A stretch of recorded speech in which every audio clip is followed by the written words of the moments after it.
کی چاہے جتنی مرضی پوچھتے ہوں اور وہ بائی برتھ جو ہیں وہ قادیانی پیدا ہوئے ہوں تو وہ زندیق ہیں اور مرتد ہیں اس بنیاد پہ کہ وہ مرزا غلام احمد قادیانی کو محمد رسول اللہ کہتے ہیں. بالکل یہ بڑی اچھا یہ فرمائیے کہ پاکستان میں اب یہ اقلیتی کمیشن جو قومی اقلیتی کمیشن جو بنایا جا رہا تھا اس کی تشکیل نو کی ضرورت کیوں محسوس ہوئی اور قادیانیوں کو جو پاکستان میں قادیانی ہیں ان کو کیا اس اقلیتی کمیشن میں شامل کرنا چاہیے؟ جی وسیم صاحب یہ بہت شکریہ. یہ آج کا جو موجودہ دور ہے بالخصوص پاکستان میں یہ اس کا برننگ آج کل یہ ایشو چل رہا ہے. جی اقلیتی کمیشن جو پاکستان میں ہماری گورنمنٹ نے پچھلے دنوں بنایا اور جس پہ بہت شور مچا اس کی اگر آپ 2 منٹ مجھے دیں گے اس کی بیک گراؤنڈ میں آپ کو سمجھاتا ہوں.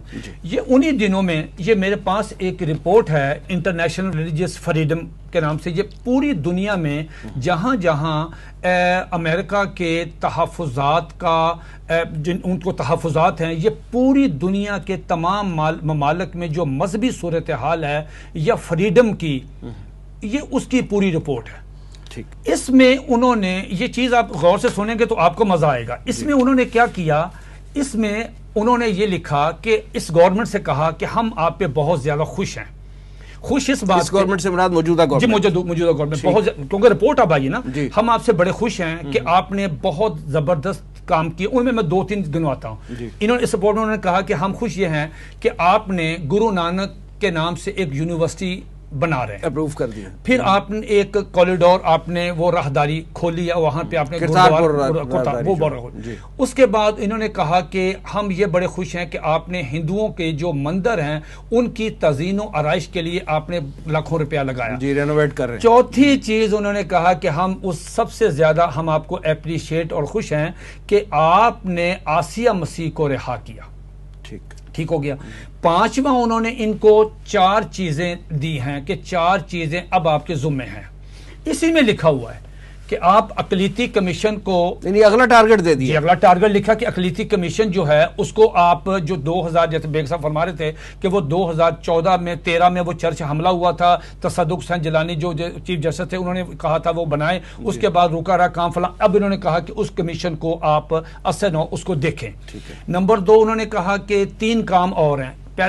دوسرا کام یہ ہے کہ پاکستان میں آپ قانون توہین رسالت کو ختم کرنے کے لیے آپ اقدامات شروع کریں.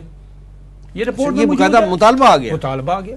نمبر 3 انہوں نے کہا کہ قادیانیوں کو جو غیر مسلم اقلیت قرار دیا ہے اور جو ان کے خلاف تعزیرات پاکستان میں جو 298 سی تعزیرات پاکستان میں وہ اپنی تبلیغ نہیں کر سکتے اس کو وڈرا کریں.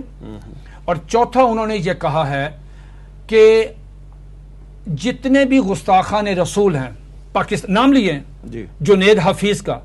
وسیم صاحب جنید حفیظ جس کا انہوں نے نام لیا ہے اور بھی نام ایاز نظامی کا نام لیا ہے ایک اور تیمور کا نام لیا ہے. ٹھیک آپ پڑھیں گے آپ حیران ہو جائیں گے کس میں انہوں نے کہا جتنے گستاخان رسول ہیں سب کو چھوڑیں. اس میں جنید حفیظ کا بھی ہے. ایک پروسیس چلا پولیس کا پروسیکیوشن ہوئی سارا کچھ ہوا. آپ ہمارے عدالتی معاملات میں چیلنج کرتا ہوں کہ جو فیصلہ سیشن جج صاحب نے جنید حفیظ گستاخ رسول کے معاملے میں دیا ہے اگر آپ اس فیصلے میں اس نوجوان لڑکے نے جو نبی کریم علیہ الصلوۃ والسلام کی توہین کی ہے اور اس توہین کی بنیاد پہ غیر اس کو سزائے موت ہوئی ہے میں قسمیہ طور پہ آپ سے عرض کرتا ہوں کہ خدا کی قسم آپ اس کا ایک جملہ نہیں پڑھ سکتے.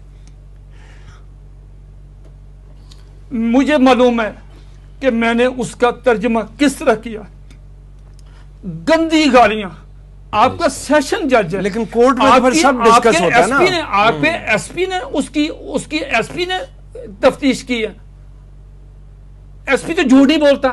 سیشن جج پہ تو کسی کا دباؤ نہیں تھا.